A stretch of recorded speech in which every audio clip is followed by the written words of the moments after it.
Good evening, all. Welcome to the latest instalment of the Endless Celts Podcast, episode 131. Ross is so down with the kids, it's unbelievable. Happy Friday, happy weekend. All good, Ross? How are we getting on?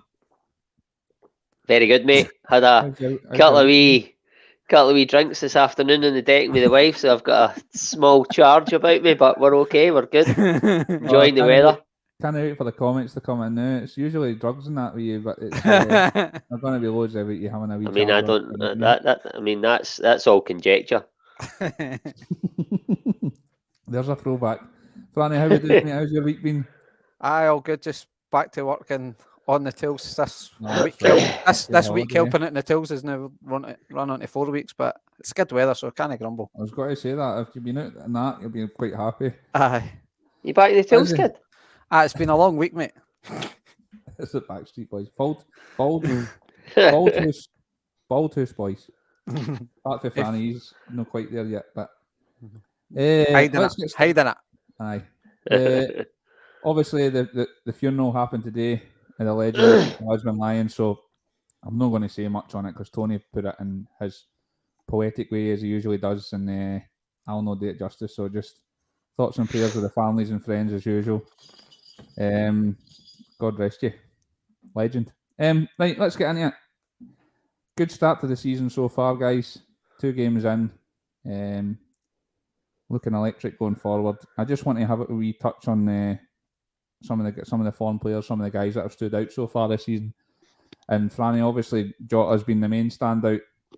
He's been magnificent so far in the 2 games and assists for fun. And he looks like he's in his element and he's properly settled at the club. And he's going to be a big time player this year, isn't he? It's the 6 million's looking a snap at this stage. He started the season flying. It can only bode well for us going forward and stuff, and just really buzzing. I think he'll be absolutely flying in the Champions League. I think that's where he'll properly saying. I think he's kind of made for that. Says keep the collar up, Ross. Keep it up. I'm just fixing it. Can he? All right. Bumfled a bit there. Sorry, he's. I mean, three assists in the last games. In the one game, the guy's fine. You can't really ask much more of him now. Definitely, mate. He's popping up everywhere as well, isn't he? Because I know. Stop talking nonsense, Stephen. That's you. You're push up and everybody else. It's interesting because I really enjoyed the pod on Monday night and the chat was great and there were lots of good opinions on it. And Ross, I know you've touched on Jota as well sometimes, and there was a bit of debate about him. He's better on the left and he's better on the right. And for me as a team, like the interchange that much, it's not as if you have a set position anyway. So I think it doesn't matter where you play him, he's going to have an effect in the game. What have you thought his performances so far, and how important do you think he's going to be for us this season? Ross trying to hide his love. Just laughing at that. Out in the decking. Out in the decking. I know, for the wife, mate. Okay, what happens? It's an Aaron Hickey I've got. Sharon, go and grab that 98 away talk so I can hide this love bite in the pod. What was the question? I did touching on it. What am I drinking? Matt Kernley was wanting to know that. Oh, it's just it's a wee beer Moretti in said glass. But touching on Jota, the best glass. It's the best glass you can get in it. Aye. Superb. Anyway, serious stuff. Jota, everybody. For me, there's a lot put upon Jota's best position is the left-hand side. I get it, right? I'm not arguing. It probably is. But at the moment, we've got so many options going forward. Both sides, central striker. I just think Maeda, I love the guy. I know he's not going to beat a man like some guys in the team do, like Abada. And by the way, sometimes Abada doesn't take his man on and he comes inside. There's no preferred option for me. Jota is really good on the left-hand side. He brings a lot to the team on the right-hand side. Would I say his best position is the left? Probably. But what Maeda does on the other side, you need that work rate for me. And I understand people saying bring him on when he's got fresh legs against guys that are tired, and that can work too. But this is it always goes back to it, and I say it all the time: the collective, the team. Abada will get his chance. He'll get opportunities in this team. Absolutely. What's Stephen saying? But for me first, don't know. He just talks shite and puts his fucking wee comment in it. Absolutely nothing to do with the chat. Aye. But Jota starts at the moment. He's starting on the right, but he swaps with Maeda constantly throughout the game, and it keeps the teams guessing. For me, I don't care if Jota's on the left or the right. I don't care if Abada's playing. I don't care if Maeda's playing. I don't care if Jake Mack is playing. I don't care if Kylo's playing. I know whoever's playing, they're going to do the job. And that squad as a whole is absolutely outstanding right now. And every single one of them, Matt O'Reilly, every one of them, from front to back, all know their jobs. Everybody knows what they need to be doing in that team. And instead of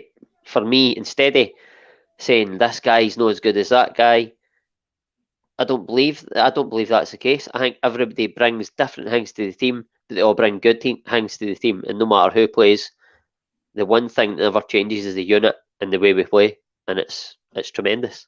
Agreed, mate. Totally agree with that. We're flying and we're doing so well now. I just feel like people for all quarters are trying to pick faults. Well, there's no need to look for them. I mean, it's all positive now, and you're bang on. It doesn't matter. There's plenty of options, and it doesn't matter which one you're using. That they all offer something different. And that's, by the way, it's a good point where a lot of people say about bringing Maeda on with tired legs and all the rest of it. But that's what Abada's been doing. So maybe that's why he's been shining a bit more, because he's coming in late and he's fresh. And I agree. I totally agree with you. With what's this? How am I late? But see what you're saying there? Like, I know. Sorry, Wally, on you go. No, on you go, mate. No, I was just going to say, like, people are sort of no digging out Maeda. I don't mean that, but people are saying like Abada's the better. He's the better option at the minute, right? But Abada could come in and play in September and have a stinker, and Maeda will come on and get a goal, and then everybody was saying, it's the fickleness. But at the end of the day, like I've said, it doesn't matter who plays. They're all going to bring something to the table. And that's what Ange wants, and that's what we all want. I really agree with you with Abada as well. He's turning into more like an inside forward, doesn't he, rather than a winger. And he's just always sneaks in at that back post. And Franny said that a year ago. So he's never a striker. Scored most of his goals at White. See, before I forget, because I meant to do it at the very start, I totally forgot. But mind, guys, the Super 6 down here, get registered. We've got quite a few on now, and it's a good laugh. And some days I can't remember who's top now, but I don't think he knows fuck all about football. But Super 6 down there, there's the league coach there, which I think is CF5VDD. So get on that, get registered, and get your picks in for this week. It's a bit of a laugh, and we'll read out maybe on a weekly basis who's doing well on the table and who's climbed and all the rest of it. Just a bit of fun to get everybody involved. So mind to get on that. I'm going to come straight back to you, Ross, as well, because another player that's in form, and I thought he got a bit of stick on Monday's pod, and I feel like he gets the stick more than most, and I think he's been excellent so far this season. Is Gregory Taylor? Look at the wee smile. He knew it was coming. It's like the Finch pump. Hey man, I lost the plot last week. Totally lost the plot, man. Again, it's like another one where it's like everything's going so well now. I don't understand why you need to pick faults out or find a negative. We've always been fans, but we've always said as well that we know he's not the best player in the world, and we know there's much better left backs out there that can replace him. But I mean, you can't drop him from the team now, surely, with the run of form that he's been in the first two games anyway. No, you absolutely can't. Greg Taylor is doing everything that Ange is asking him, and more, in my opinion. I'm going to say something, probably folk are like, aye, fucking no bother, right? But every week, the last 6 months of football, right, in a Celtic jersey, right, has in anybody's honest opinion, has Juranovic performed in a Celtic team any better than Greg Taylor? And I'm In a my big fan of opinion, no. Juranovic as well. Right, and Juranovic is getting touted for, and I'm not saying Greg Taylor should go to Chelsea or anything like that, but Juranovic is 15, 20 million, right? Greg Taylor has performed every bit as good as that guy in the last 6 months in a Celtic jersey. There's absolutely no way he'll go for that sort of money, and it's because his name doesn't end in Vich. I'd argue he's been Juranovic. more consistent. He has been more consistent, and I know Juranovic has had injuries, and you hear guys saying, like saying Stephen, Europe. I'm going to answer that in a second, but I want to let Ross What's he finish. saying? I don't know. Aye, right. So guys are saying, like, in Europe he'll no be good enough, right? He's not been any worse than anybody else in Europe last season. He never cost us, right? We're going into a tougher competition, higher level, but he deserves his chance because I don't think anybody can disagree with that because he's done it. He's done everything that Ange's asked. And people say, like, he'll not be good enough, so we could probably put Juranovic over to the left and bring Ralston into the right. What does Ralston bring to the table on the right that Greg Taylor doesn't bring on the left? Do you know what I mean? They're slightly different players. Ralston is probably a wee bit better going forward. Greg Taylor's better defensively. If you're asking, and Juranovic for me is better defensively than Ralston is. So if you're asking me the best options for the Champions League and where we probably won't have as much of the ball, then it's Taylor and Juranovic. Taylor defends his areas better than Ralston does. I don't know why you would give up Juranovic in the left to bring Ralston in to not play Taylor when you can just not play Ralston. Taylor's more natural on that side. It's weird, but that's just my opinion. Especially when you've just signed a left back in the summer as well. So if you are going to replace him with somebody, surely it would be your left back. Exactly, You've aye. just signed. Exactly. And I totally agree with it. Sorry, Franny, what were you going to say there? I was going to say, like, obviously, he's kind of. I was not Taylor's biggest fan, but you can't argue with the guy. Like, I don't think there has been many better than the last 6 months. I think Taylor at one point was maybe 1 week he was a 6, maybe the next week he was 8, but he's a solid 7, 8. Mm-hmm. I would argue an 8 out of 10 for the last 6 months, easy. And I know Stephen's saying he's maybe not good enough for Europe, but I would argue maybe a year, 18 months ago, didn't think he was good enough for the Celtic team, but now I'm like, we usually can't drop, so give him a chance in Europe again. Let's see if he's good enough in Europe. Wait till the end of the Champions League, then judge him on that.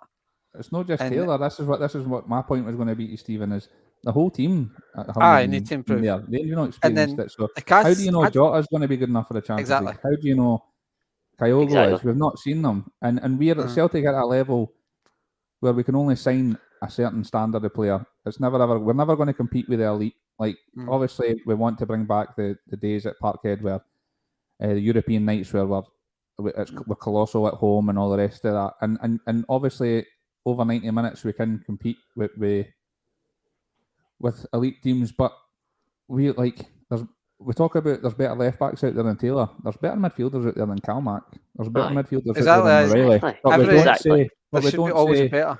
Oh, there should be better than Kilmarnock in our team. No, we don't say that, and I just think he takes the flak more than anybody. And I don't 100%. understand why. I know, and he obviously has bad games.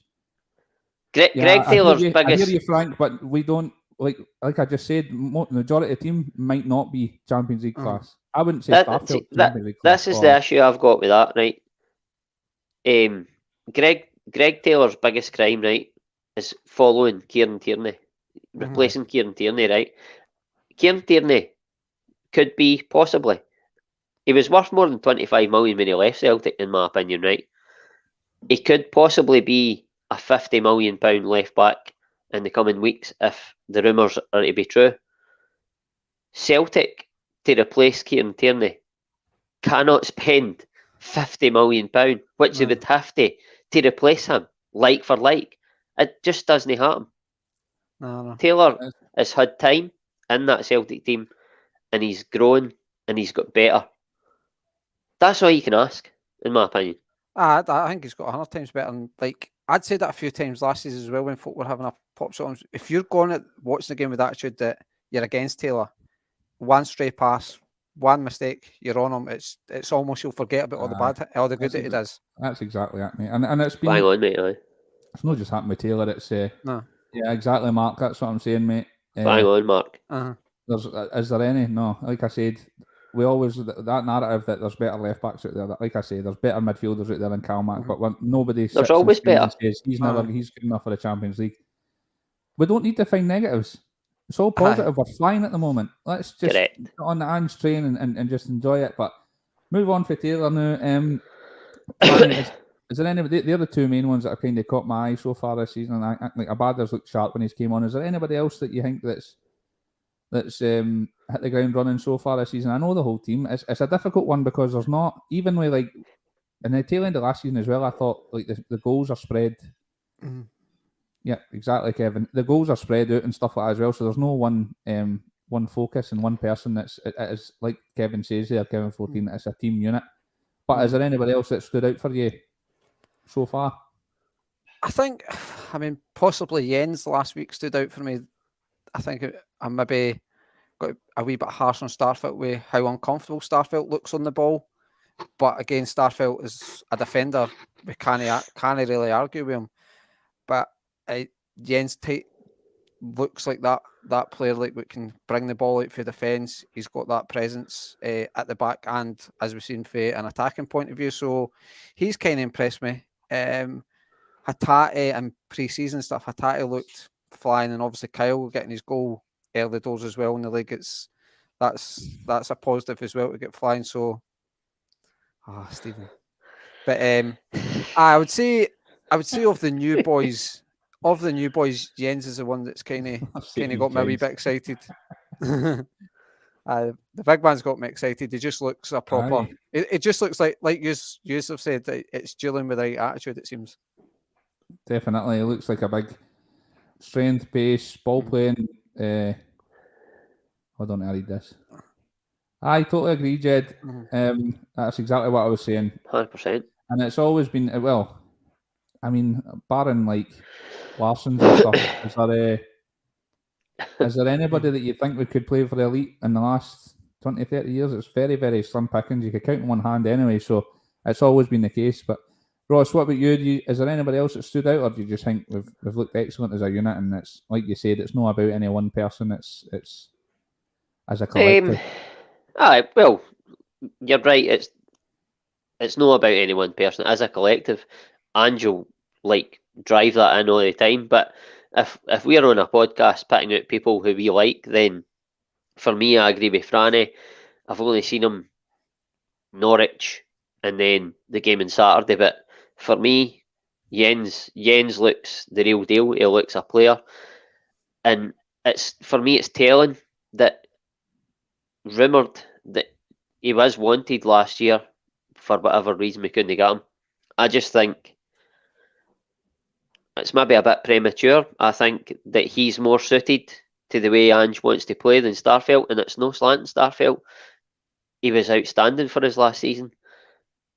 Certainly the second half of the season, I would have to say, probably defended his area. He won his duels. Every bit as good as CCV, but I'm going to stick my neck in the line and say that Jens is maybe. I think he's going to nail down that spot next to CCV, and I think this early that he could perform every bit as good, if not better, than what CCV did last season. I just think he is the perfect. He's the perfect. Everything about him, every attribute what I've seen in the little time, I think he looks like the defender that Ange. That's the defender Ange wants. I think he's perfectly suited, and I'm really excited to see him going forward. But again, if he doesn't come up to the big excited statement I've just made, Starfelt will do fine. Definitely, mate. He looks like he's just walked right out of Giacomo catalogue today. The big Jens? Aye. I'm going to actually, we'll touch on that later, 'cause when we talk about the Kilmarnock game at the weekend, there's obviously going to be there's a few positions that looks like there's some might be signing up for grabs, and that's one of the main ones, so we'll touch on that later on, but move on to that for the form and the start. The latest news we've seen, the rumours, is the new TV deal for Sky. We're probably not the best to talk about this. All the politics never involved. This is Tony and John and Stephen's thingy criteria. So on Monday they'll be discussing that also. But the TV deal, it looks like it's 29.5 million or something, and they're going to be showing 40 odd games or whatnot, Franny. The money's pretty much just for 4 games a season, really, or 3 games a season, whatever it is anyway. First of all, what do you think about the deal, considering English League One get paid more and all the rest of it? Is it kind of a snide backhander to Scottish football? I've watched a lot of English football in the last couple of years on Sky, and there's been some games between the elite teams and they're fucking ranked rotten, and there's been decent games. And do you think that we should be deserving more? And also, we talk about this Champions League, how like there's elite teams, then there's us. These guys are getting all this TV money, mega money, and we're getting peanuts. And that's obviously, over the last 10 years anyway, seen an effect in us in Europe. What do you think about the TV deal, first of all? It's stupid money, isn't it? It's stupid, but like, it's essentially a cheaper deal over the piece than what we've got there now, because I think the deal's something like 26 million now over for 50 odd games, or a maximum of 50 odd games, and then the new one's 29 for a maximum of 60 games. Likely going to, like you said, well, I think it's likely they'll show about 42. But if you look at it as a 60 games, it's something like 50 grand a game less than what we're getting now. So in any business world, that's not a great deal at the end of the day. Like, you're doing a deal and getting a worse deal, so to speak. But I actually listened to some of the Thursday night forum there with Mark Cairn and that, and like there doesn't seem to be another offer on the table. That's the problem right now. There's nobody else's offers in. I don't know if you could try and get some sort of SPL TV type thing. You're taking a big sort of a step into the unknown, because you're not like a Sky or a BT with all that stuff behind you. I don't know. I'm interested.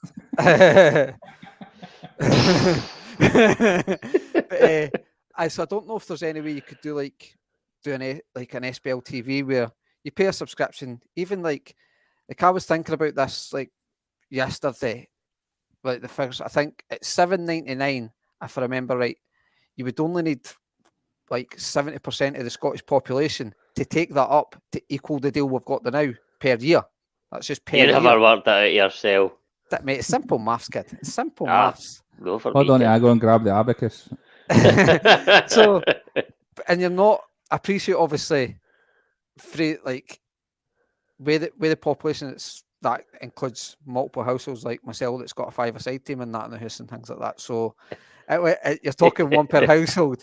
So you would obviously need, like there's folk obviously down south in that in England that would be able to take up that subscription. Then you've got like the wider audience, and you've got Ireland, then America. So you wouldn't essentially need tens of millions of folk to actually make decent money. I think, like as I say, if you could get about 8 million folk taking that subscription up across the world, it's about £60 million per season at $7.99. But you're taking a leap into the unknown. 2 + 2 is for quick maths. You're just taking a leap into the unknown because you've not got the, like Sky know what they're doing essentially. We all know what happened to the Satanta deal. That Satanta came from anywhere with millions and millions of pounds, and that went tits up after 6 months. So it's one of the ones I would love to hear the Scottish League to have the bottle to say, look, bye Sky, we've got to do it ourselves. This is the fee, but it's obviously probably going to cost a lot of money to get that. I did do that bit of maths.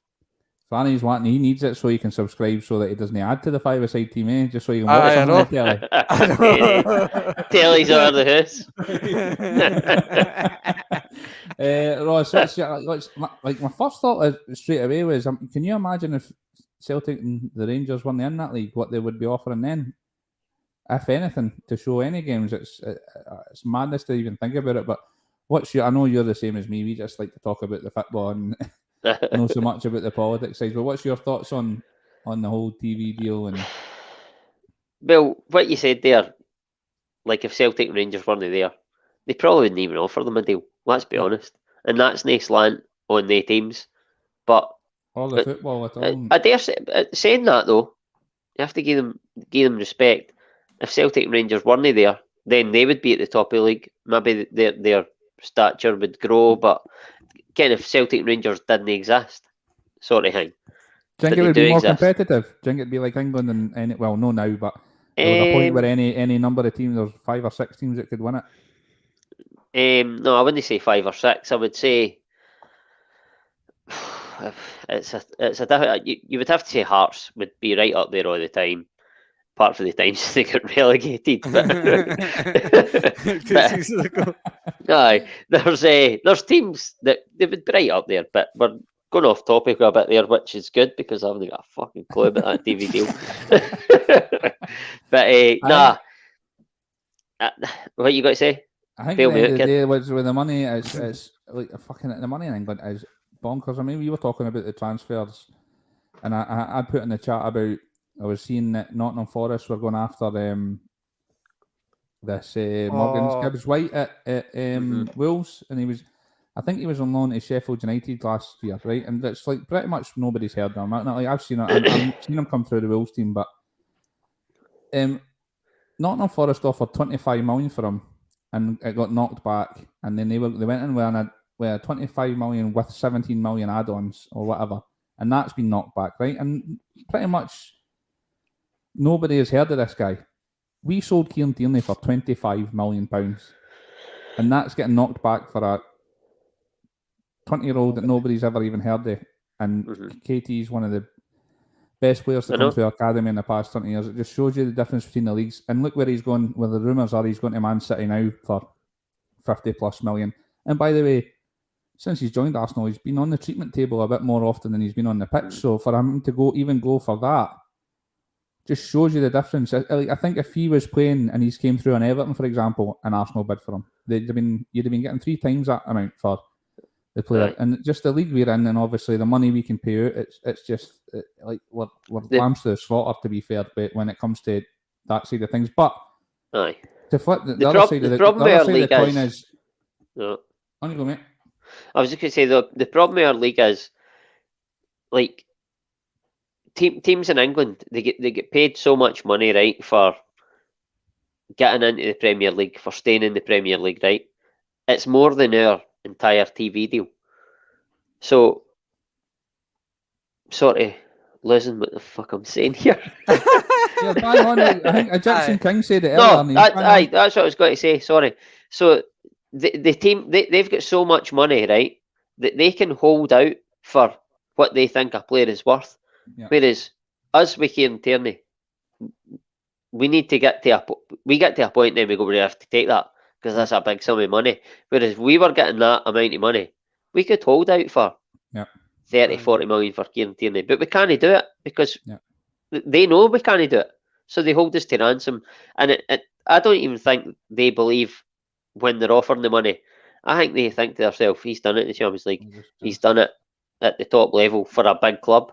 He could go and make that step, but we'll play in it because they need the money, and we'll just lowball them. Aye. That's the way it is. To be fair, if you flip the other side of the coin, it's pretty much what we do with every other SPL team when we're nabbing their best players. Mm-hmm. If you're Stephen and he's scouting the SPFL every week and wanting us to sign Doigs and McGabbe's and all the rest of it. Fucking like, Robert McGabbe. We're sitting complaining about this. We've been doing it to Hibs and the rest of them for years and years and years. So I suppose you've got to take the rough with this move of that side of things. But the TV deal, Egyptian King said it earlier, you get relegated for the English League, you get 90 million or something for getting relegated. And I think we got 3 million for winning the league last year. And we're going to be playing in Europe's elite, and these guys are playing in the Championship. It's madness, absolute madness, and I don't think it'll ever change, to be honest with you, unless some billionaire tycoon comes in and tries to revamp the Scottish League, I think we're stuck where we are, unfortunately. Craig White. Aye, take it for a pound. Aye, so wee bit of announcement as well. We've been bashing us at Endless Celts HQ. I've been bashing our heads together to come up with some new things, and one of the biggest things about this podcast and us, and like we all voice our opinions, but you guys in the live chat, your opinions are just as important. We love having yous coming on and chatting and giving your opinions to us and agreeing and disagreeing, and we think it's great. And so we've kind of came up with the idea to have like a viewer takeover. So what that entails is, I think we're looking at every couple of months. I think so. Aye. The last Friday, we want one of you guys in the chat to come on with us. I think pretty much all you'll need is a phone and Skype, like the bare minimum. You can get laptops and all that set up and all that if you know what you're doing, and we'll set it up. But so the last Friday every couple of months, we're going to have one of you guys come on and talk piss with us and slag Ross and Franny and like you do in the chat, but actually on with us on the podcast. So again, the interaction's been superb. It's been brilliant. We love having you there. So having you in person as well, I think it's a really top idea. Getting one of you on. I think the first one's already announced. I think Kaiser in the chat, you let the cat out of the bag this morning and said you're going to be on. So Kaiser, the can't wait to have sausage. you on. The sausage. Kaiser's going to be on the 26th of August, I think. So, That's going to be our first ever viewer takeover, we're calling it. He's going to come on and shoot the shit and chat Celtic with us. Can't wait. Every 2 months, I know it's going to be great. Every 2 months after that, any of you guys, you are more than welcome. We want you to come in, and you can either come, you've got most of us on social media or the Endless Celts platform on social media. Just fire it a private mail or a DM saying you're interested and you want to come on, and we'll sort it out. We'll get everybody on. I'm really excited to see it and chat with you guys, because like I say, everybody makes great points in the chat and stuff as well, so it'll be great to have them on and have a blather with us guys. So get on that.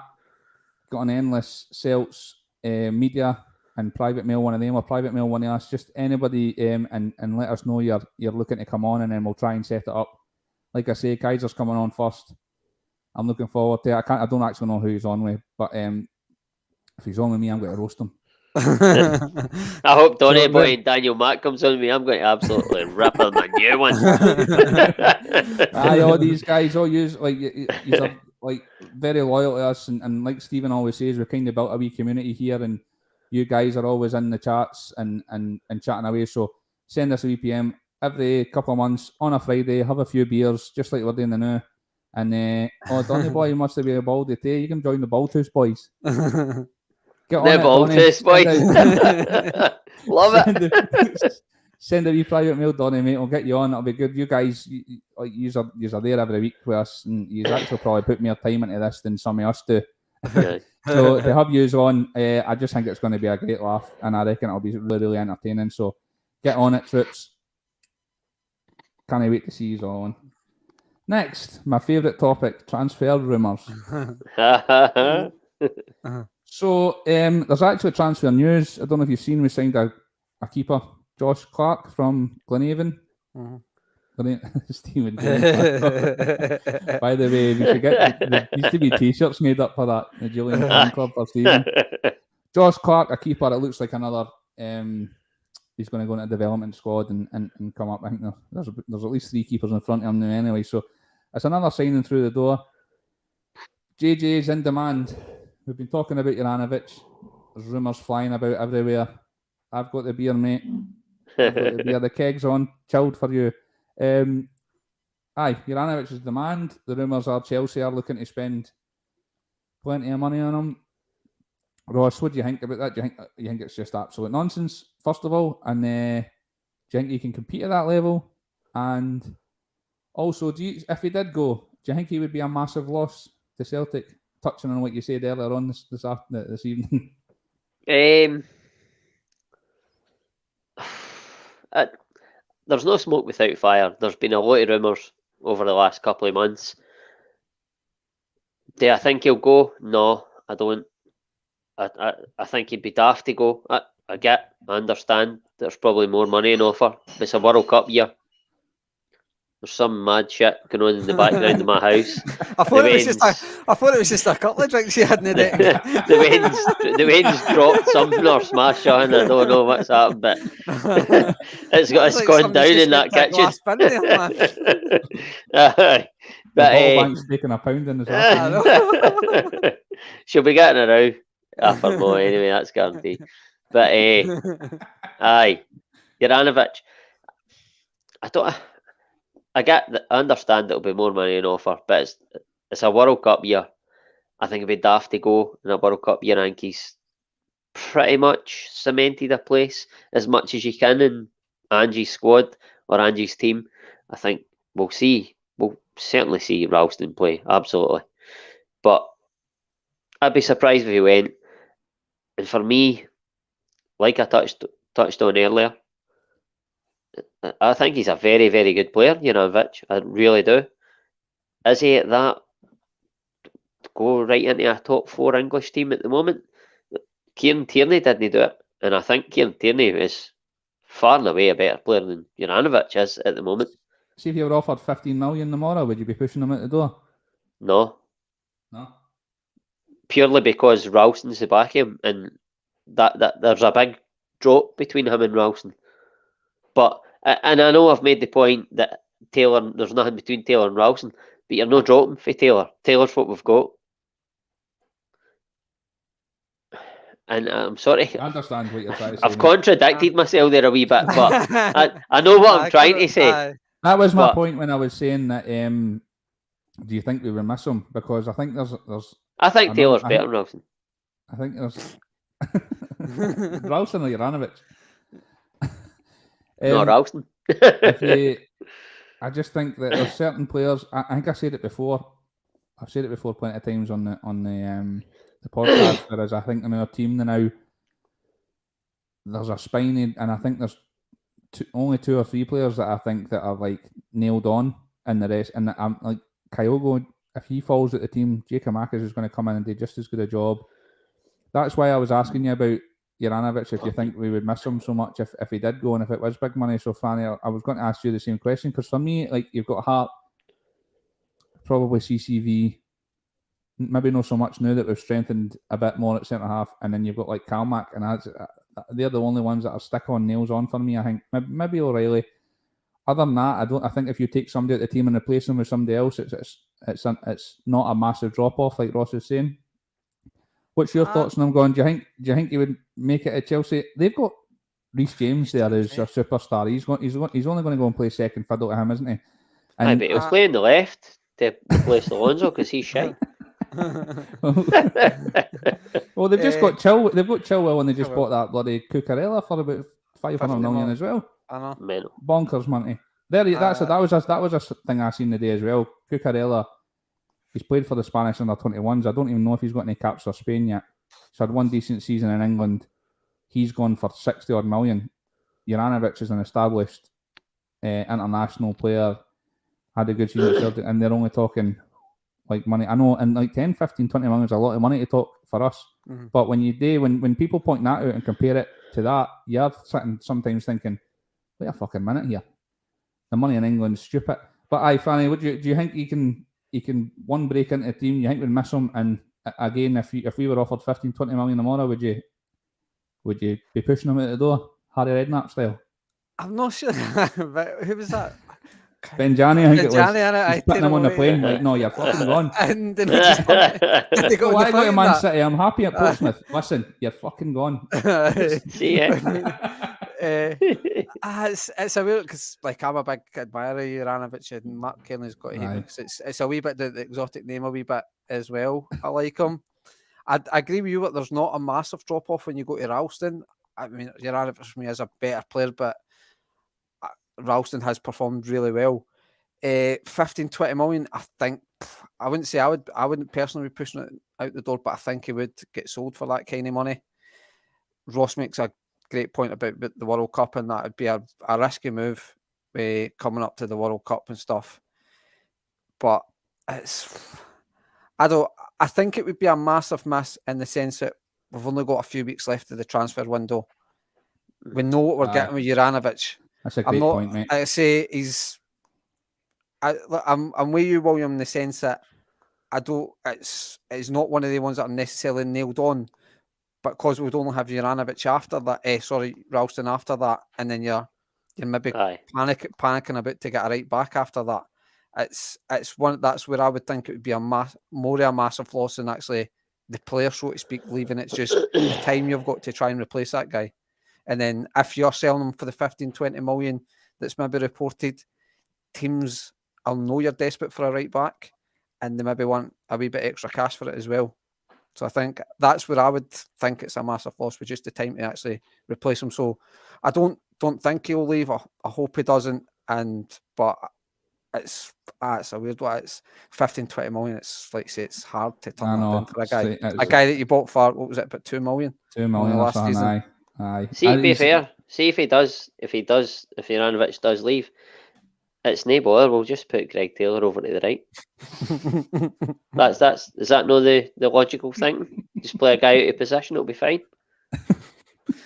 No, Ross. Shots fired. I agree with you guys. I think I love JJ, but again, I don't think he's indispensable to the team. I think his technical skills are fabulous. I think he could play anywhere in the park. I think you could play him centre mid and that as well. I think he's a fabulous footballer. But again, if you're getting stupid money like that, I don't think the board are yeah, exactly, Jed. Absolute bonkers. And KT only went for 25. Fucking madness. And by the way, it's nice to see Jed back in the comments. I know. He said that. I think he said on Monday that he's missed it for a bit. It's good to see him back. We'll hate to get him on. Jed, give us a message and we'll get you on. Man. Get you on one night. The other rumour that's not gone away is this Alex Collado from Barca. I think I sent one of the wee magic YouTube Amido Balde numbers where he looks absolutely frightening and dynamic. It's a strange one for me, Ross, because I think we're pretty stacked, and we've just actually at the start of the show talked about how we've got the options with brilliant Jed. We'll get you on, mate. We've talked about how we've got Maeda's, Jota's, Abada's. We're stacked in the winged areas. Oh, is he away? Brilliant. Can't wait to talk about this then. Let's but even if the rumours, you're not coming on your bastard. Do you think he's worth like I know it, like you said, there's no smoke without the fire. So if that's the case and there was interest, do you not think we're stacked in that area? We don't really need to build on there.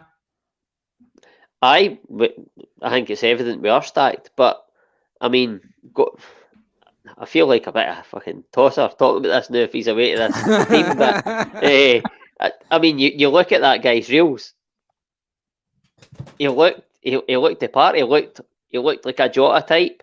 Everybody wants Jota on the left. If he's a right side, that's both carbon copies going at left and right backs. South Africa. I've shagged South Africa. I've shagged South Africa. Outstanding that. Aye, but if you could have got that guy, what similar type players? He's not away yet, by the way. Not away yet. On Google, so he's not away yet. So we can keep big man. Who was that? He's not coming on either, is he? No. This is whittling down like. Cancelled that new show. Aye, but again, he looks the same ilk. He looks the same. He looks the same ilk. He's like I think was it yourself, Willie, that said he looks like or it might have been John. He looks like a love child, Matt O'Reilly and Jota. It was John. Aye, class. That was a class comment. And if you've got two players like Jota on one side and somebody similar to Jota, that's Ross. He's different. You give us pitch every week, Monty. I do like Monty. Just going to somebody else. He's not getting on either. I'm done. Ross is a wee bit pushed, by the way. Aye. So the transfers, that's the most recent rumour. We've heard the rumours of what I think is absolutely nonsensical with like Barclays and Dele Alli's and all the rest of them. It's like that's never ever going to happen. Like if these guys are coming, they're on stupid money. If they're coming on loan, like the club's going to have to pay like 90% of their wages. So I don't see any of that happening. But Andrew Sell has said he's still on the lookout. The transfer window is still open. How have you felt about our transfer window so far? I say it shuts tomorrow and we don't do any more business. Are you happy, or do you want to see some more come in? I want to see some more, but I think that's more. Do you always want? Just as a fan, you always want more. Love you, Monty. We all love Axel. You always want more, William, and I think Ange. I mean, I touched a bit on Monday as well. Ange, as much he's obviously going to be happy if the window shut tomorrow, but equally, he's no daft enough to know that he always should want better or want more to help advance the team and things like that. But we all said that CCV and Jota were massive signings to get through the door, got them through the door. We wanted competition at left back. We've potentially got this in Bernabeu. We wanted competition for Hart. You've got that in Seagrest. And then we've also brought in Jens. We were saying we looked a wee bit short at the back. So I would say we've addressed all the positions. We've all said, our majority all, and it seems to be some sort of thing in the fan base as well, that we need a Wanyama type or a defensive midfielder. And Ange, in fairness, has never seemed to be anywhere near that kind of remark. He actually came out and said, "I'm not want. That's not what I'm wanting. It's not his type of player and stuff." So, I mean, I still would kind of like that, but again, it's one of the ones that if fans doesn't want that, you've kind of got to. The guys, I can't really argue with the guys' track record now. So, I would like another striker, ideal in the Giakoumakis type mold, because I think when he sort of fell out the team again with injury last season, we did miss him a wee bit. But I think I would, if anywhere I was going to try and bring something in, I would maybe look at that type of idea. Just ideal a defensive, a big solid defensive midfielder, but I don't see that happening. Especially with Moy coming in a lot. I think Moy might more play the 8 position. I'm not too sure. I thought that, but when he came on against Ross County, he definitely went in at the 6. Definitely, because McGregor pushed up. But I think for me, I would like a striker. I'd like a striker of similar sort of ilk as Giakoumakis, really well. Aye. And Ross, kind of similar question to you. Do you think? Would you be happy if it shut tomorrow? Also, like we've not really delved into this loan to buy market that we did last year. I think that might be interesting to go down and maybe if it's a prospect or kind of.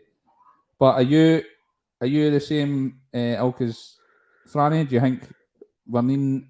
If it shut tomorrow, would you be happy? If not, what positions do you think that we should be looking to strengthen?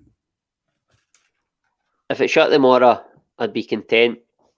I'd be content with the squad. Absolutely. I think we're running like a well-oiled machine now. But I don't know if it's Ange's, the way he looks at the game. I think everybody would agree that he looks at it a more modern way. He looks at it in a Klopp type, a Man City type, with Guardiola. None of them have got enforcers.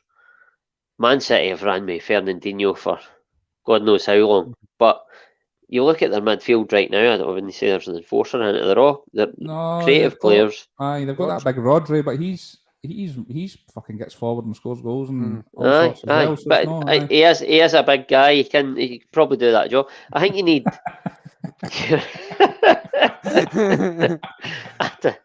By the way, Monty's got some good chat. I think I found my match. Monty will be on. I'm looking forward to it. I don't know if it's like an old-fashioned look at it. It might be. Excuse me, but for me, I would agree with Franny. I think most Celtic fans have said it, that they would like a ball-winning. And I think it's because we've had Scott Brown for so many years that we feel like we're missing that. Yeah. Possibly we are missing it. But in Angie's opinion, we're not missing it, right? So that's fair enough. Right, Monty, we've heard you.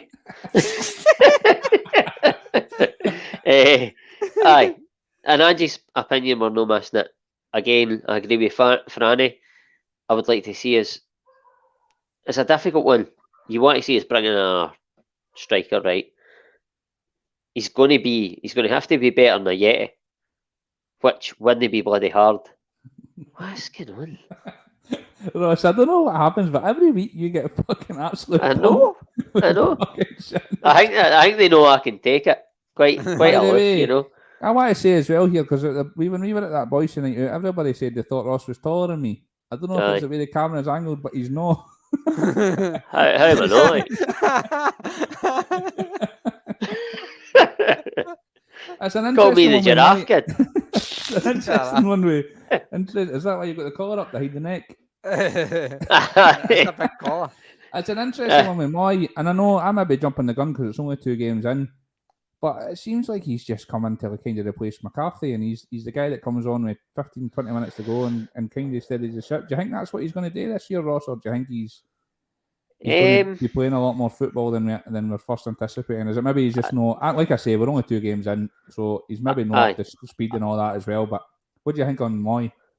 I think you'll find that once the European campaign kicks off proper, you'll find we're playing 1 game a week now, so he's playing what he probably perceives as his strongest starting 11 with it. What's going on? Some says what? Ross is running a marathon in October, by the way. I know. I don't even know what's going on. I've not even got. My peanut smuggling? I don't think I'm. That's a great point for Frank there, by the way. That's exactly what it is this season. There's going to be. We've seen it last year. But I think the players are more used to the tempo of the training and stuff. Yeah. What was the question you asked me again there? Can't remember. Aaron Moy, I think. More apart. Aye. Right. So at the minute, start of the season, we're playing 1 game a week, which is unprecedented for Celtic. And I think he's sort of playing what he perceives as his strongest 11 at the minute. Give or take 1 or 2 players, bar an injury or whatever. Yeah. But I think what you'll find when it really kicks in and we're playing European football, Armour will play a lot more. I think you'll probably find he'll play a lot more SPL games. Just because, again, for to take the pressure off the what he perceives as his first 11, and I think Aaron Moy will have more than enough in games against, greatest respect, St Mirren, Rangers, Motherwell. Do you know what I mean? But no, all seriousness, I think he will have more than enough for that, and I think he can play that 6, like we've spoke about there. And your captain can still play and move up 1. And it might take the pressure off him in a sense that he's just sort of dictating the game. I know he dictates the game anyway, but I don't know if it's as much I don't know what the word is. If he's playing further forward, just leave it. I don't know what the word is.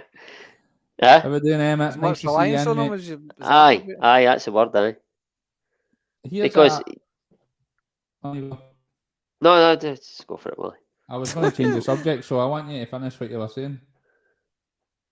Aye, well, I don't know if there's much. There'll still be a reliance on him, but I don't know what I'm trying to say. But I think you're hitting another last Friday. Do you think when he's up to speed, he might be used in Champions League ahead of others because he has a bit more experience? Moy? Aye. Maybe away from home. I don't know. Aye, I was going to say maybe away from home for the energy, but then Hatati's in it. I would expect them to come in for Hatati in that unless you drop like a Riley or something. So I was kind of arguing. My logic of kind of done it, like just totally argued against it because I was thinking about retaining the ball and things like that. Where Hatati's obviously good at that. See, I know. For me, right? For me, it's been a few weeks. Fuck off, man.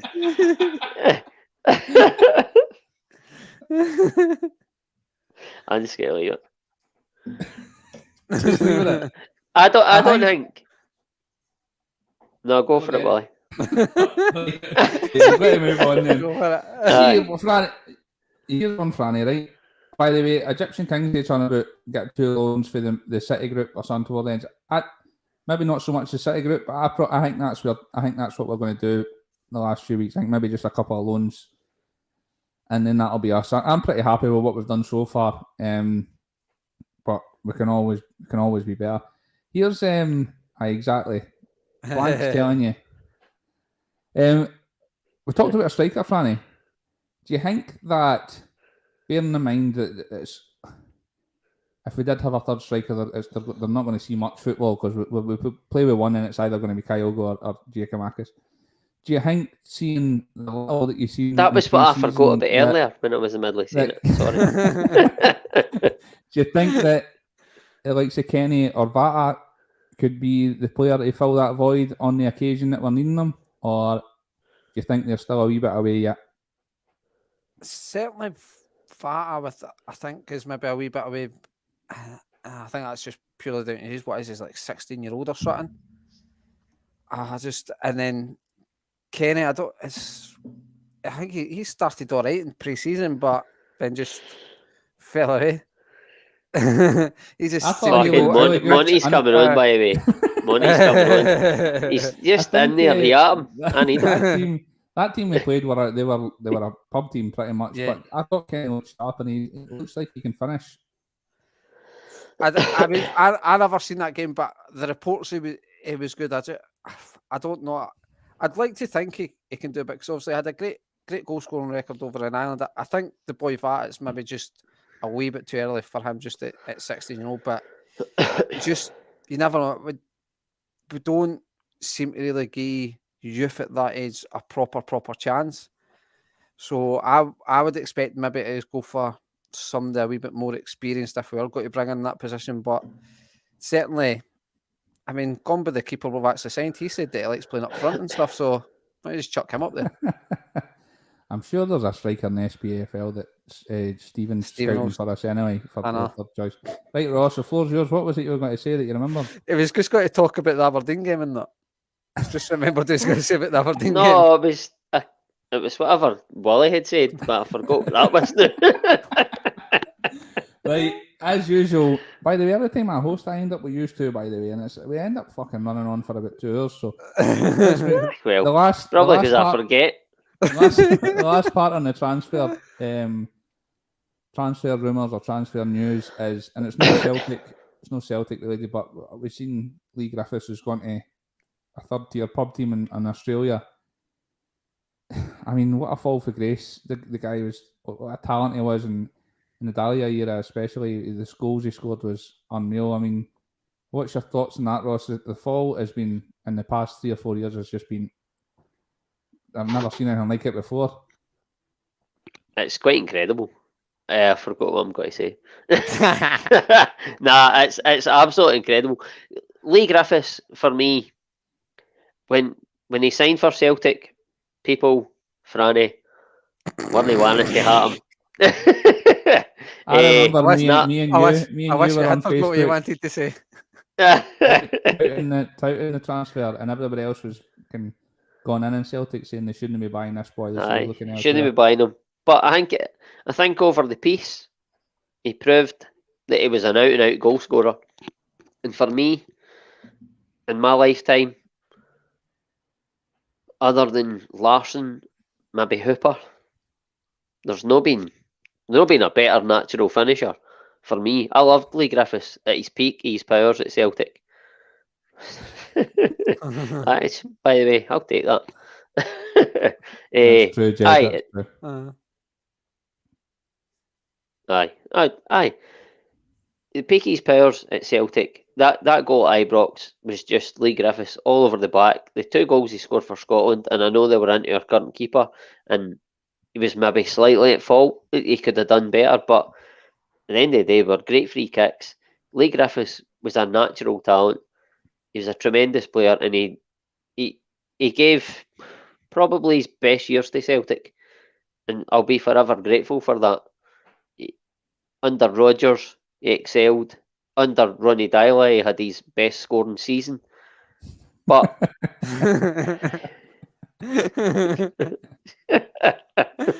Foxtrot, man.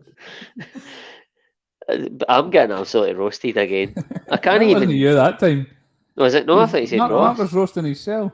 He Oh. says that his wife He was calls him the talking to you. quickest finisher. Ah, fuck. Right, I read that wrong. Forgot what I was saying. Leigh Griffiths, for me, he gave Celtic his best years. He did. That's true. But things happen, life happens. It's just one of the things. Celtic tried their best with him. Sometimes, I don't want to say sometimes people don't want to be helped. That's wrong to say that. I'm no privy to Leigh Griffiths in his personal life, but there's been a massive fall for grace, and it's not been nice to watch. But if he goes over there and he plays 2 games, I hope he plays really well and he gets himself a deal or a contract or whatever it may be, and he picks his life up and he gets going again. He starts putting the ball in the back of the net, because that's what Leigh Griffiths does. That's what he was. And that's what he's all about. Definitely, mate. Funny, just quickly on you as well. I mean, I agree with Ross. I think he gave us some of his best years. First of all, what do you think about the whole saga and his fall for grace? And also, do you think that he'll be remembered by our Celtic fans for the bad stuff at the end? Does that leave a bitter taste in the mouth, or do you think they'll remember him for the good stuff? Because at that time with Dahlia, I think we were going through a wee bit of transitional period, and we were kind of rebuilding the team. And Leigh Griffiths was pivotal in that time. He was the one that scored literally all. We talk about now how we spread the goals out through the team and all that. At that point, Leigh Griffiths was the only one banging the goals in the team. So, do you think he'll be remembered for that, or do you think that all this bad stuff at the end left a bitter taste in the mouth? I think it will leave a bitter taste, but it's. I think maybe in years to come, it's a bit like the Lennon one where that left a bitter taste. But once it kind of dies down, you'll maybe look at the good times, so to speak, and what he did get to the club. And like you said, it was important goals as well. He scored in so many big games, liked winding Rangers up as well. He loved scoring against Hearts and things like that. So he was. Like he had bags and bags of talent and could be back up, and he had a bit of arrogance, like a bit of attitude about him, which you're like in a striker, a wee bit of the arrogance. But it has been a massive fall for grace, because what was it like 2 years ago? He scored the penalty like in the playoff game. He scored a penalty in the playoff game, and that leading up to the Euros and stuff. We all said at the time that if he can't get fit at that time, then when Scotland are going to their first major tournament in 20 years, it's when is it actually got to sink in from? I just think it was one of the players that's like, I hope he goes over. There must be something in this. He didn't go over at the third tier of Australian football. There must be, his agents must have had a word with him saying, look, there's got to be some scouts at this game. You'll maybe get a deal at it. And it maybe be a great thing for him, because I think by all accounts, Jason Cummins went over there and got away at the sort of the fishbowl, so to speak, is Scotland and stuff. And the cum dog, he's got out the fishbowl, and just it might just work out from game a nice wee last few years to what has been a fairly decent career and stuff, and what bit like weather, enjoy the weather and just a nice wee lifestyle. Maybe get him out the road, can have another few wins there or whatever. But it's a weird one, because it's like Gary O'Connor and Derek Reardon, things like that. They all kind of it seems to be a wee Hibs thing. They all go down a weird road. All these Hibs boys in that. It's an Edinburgh thing. It must be, mate. It must be, but like obviously we do have to be careful. We do have to be careful because of the personal side of things. But it was given help and stuff without being private. We're led to believe he was given all the help he could, but it never really seemed to have the proper attitude to really achieve. I think personally he'll probably look back in his career as underachieving, because I think he could have went on to achieve a lot more than he did, and I just didn't think he actually would give the lifestyle he was leading up to do like a Van Dijk or whatever, and just properly devote yourself to football. for like 10, 15 years. I didn't think he had it in him to do that. Squares are vampers. I totally agree, Franny, mate. I think probably moving away to another country's probably the best thing for him, because the media over here are what fuck people more than most. So I just think it's so sad to see the fall for grace. He's still only 31 or 31 or something. He should still be he should be in his peak years now, and he would still be a great option for us if he was firing on all cylinders like he was 5-6 years ago. But wish him all the best anyway. Right, I look ahead to the weekend's game. Another plastic pitch. A couple of interesting ones. I've seen Ange's press conference today, and I think he said that Rio's okay, but he's not going to risk him this week, and he'll be fit back again next week. Welsh is back training, but he's not so sure. But it's an interesting one when Welsh is back. I'll come to you, Franny. We've got this spot now. I think Ross has already told me, so I'm not going to even bother asking him at the start of the pod. He's got nailed on for that position, but it seems like there's a 3-way horse race for this position next to CCV now, whether it's Starfelt, Big Jens or Welsh. I think you pretty much said at the start as well, but how do you see it going? I know we've not seen much of Jens. I think me personally, I'd like to see a bit more of him, but what are you thinking of this position now? I think it's still Starfelt's to lose, but Jens' start's been really good for him. The fact that if reports are to be believed that we wanted him before Carter Vickers, you would think that maybe puts him in favour a wee bit to nail down that slot. So I would like to say it's Starfelt's position to lose, but the longer Starfelt's out, I think Jens is ahead of Welsh, which is maybe a wee bit unfair in Welsh, because we've said it plenty of times, he's not really let us down when he came in, got off to a flyer against Aberdeen as well and played really well in that game. But the longer Starfelt's out, I think it makes it harder for providing Jens performs to what he did, similar standards to last week. I find it harder. That's an interesting point, Kevin. Do you mean that Starfelt and Jens are going to start or eventually start and CCV will get dropped? Aye, the fucking League Cup. I think it's the longer Starfelt's out, and if Jens is performing to similar standards to last week, I think Starfelt will find it harder to get in the team. Aye, agreed. It's a good problem to have, though. I think pretty much everywhere else in the park last year we had, the tail end of last year, we had a number of options in the positions, and we didn't have that the tail end of last season. Now we've got it. So it's always going to be good. They're all pushing each other for, and like we said, going to be playing a lot of games this year. Hopefully, we'll get to the latter stages of Europe, and it means that we're going to have to use the full squad. So Ross, let's just get right into it this weekend. How do you think the game's going to go? Who do you think it's going to? Give your line up and what you think the score will be, and how do you think it's going to go? Excuse me, by the way, that was louder than I expected. Bear in mind, Franny's lost it. I watched the highlights. Try and bring some decorum to the fucking. I know. I watched the highlights actually for last week, and Kilmarnock they went at Rangers the first half. They pressed them high, and I think if they do that against us, we will fucking tear them apart.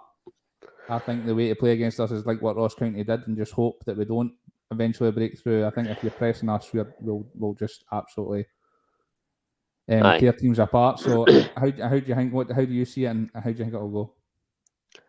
In terms of lineup, or just just give your lineup and predictions. Well, lineup first. I'll go. I think it'll change a great deal. I think it'll be Hart and goals. I said Ralston last week. I was wrong. I think I'll go with Juranovic this week. It'll be Ralston. I'll go with Greg Taylor. It'll be Bernabe. I would stick with the I would stick with the back two, CCV and Jens. I just think I really like Jens. I've only seen him briefly, but everything I've seen, it's just he's just Julian, but Ange obviously thinks he's sound. Midfield, Hatate will not be rest. Again, I said last week Muir would maybe come in. I was wrong. I was talking pish. So I'll go No, like you. again. I'll go McGregor, Turnbull, and O'Reilly again.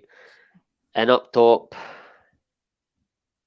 again, I think people have made a case, and I understand. I think he'll just go with Maeda, Jota, and Kyle go again, and the other guys will come on later in the game if and when they're needed.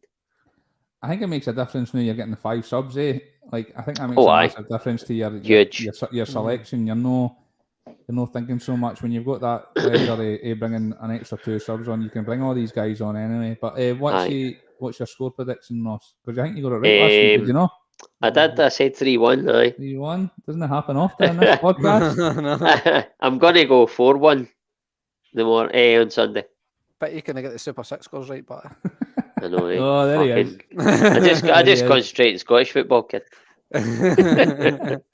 Guys, Super 6, get the league code in and get joined in. Franny's just fucking fired up. We need to take him off the top of the table because we'll never hear the end of it. By the way, Kevin 14 there saying I would like GG to start. I wouldn't have a problem with that. That was going to be my point, Franny. I want to hear your team and score predictions, but do you think that the plastic pitch is going to play a part in that? Do you think GG might come in because of that? You think rather than keeping it on the deck as much as getting the crosses in and getting it in the air and letting him do his thing, or do you think that's just a lot of shite? well, no, it's made me think about my decision there, Willie, because I had Kyogo on the team until you said that. It's a really good point you make, Willie, and I think Juranovic might start, but I had Kyogo on the team, so but my team is exact same as Ross's. Of course it is. I think I can't really make an argument for anybody else to be in the team. Apart from if you bring up the whole plastic pitch that you've just brought about, you could bring up the argument with Juranovic, but I had the exact same team as Ross. I think it'll be a fairly comfortable game, maybe another even 3-1. I'm not really anticipating an entertaining game. It's hard to really play decent football on that plastic pitch, apart from I think we actually played pretty decent against the last time we played at Livy's one, didn't we? So it's talking Dana Ross and talking pish. But they're not really conducive to do good games of football, but I think it'll be a comfortable enough afternoon for us. Conducive, I like it. Yes, That's a tremendous word. I think Frank made a good point. I think that's for me anyway. With start to this, the 2 games we've just seen, I think it's shown, and I think it'll show later on in the season. Is like getting the early goals massive for us. If we don't get that, it starts to bums start to like we did kind of on Saturday in the group chat. I'm not going to lie, there's a few, what the fuck's going on here? And it's like, just calm down. But like against Aberdeen, you get that early goal and it just kind of settles in there, and then it seems as if we play a bit freer from then. I don't know if you guys think the same, but I just think if we get the early goal, then it's like, right, get the foot down, let's get 2 or 3 more, and then the longer it goes without that, kind of. But I agree. I think it'll be a fairly comfortable one again. I'm looking forward to watching it with a couple of beers on Sunday. You got Juranovic up front, I take it? No, I've not even picked a team. I've not even thought about it. I just when I was coming to you there, I just thought, with the plastic pitch, is that something? But then I did see Angie's press conference, and he said he'll no change anything because of the pitch. It's just that. He said we played it last year and it's the same. We'll just keep them the same, right? So running on a bit, guys, but I'm bringing back a wee quiz. No squad numbers. No squad numbers quiz because these are both fucking. Thank God. Oh, so bad, man. By the way, if you asked me what Vidukas was. I didn't actually see it was 36. 36, good, aye. So, fact, I just looked at the questions, and all these questions are based on your start to the season so far, and there is actually a squad number question in it. I came up with the day. Two games in, it could be embarrassing. Right, see for this first one, I just want you to shout out your name. Okay. And then I'll ask, right? What's my name? I forgot what I was going to say. Monty will be in the now. Okay. We have had 5 goals and 5 different scorers this season. Name them. Franny. Oh, Franny's in. Right. Welsh, Jota, Abada, Kyogo, and Jens. Well done. 1-0 Franny.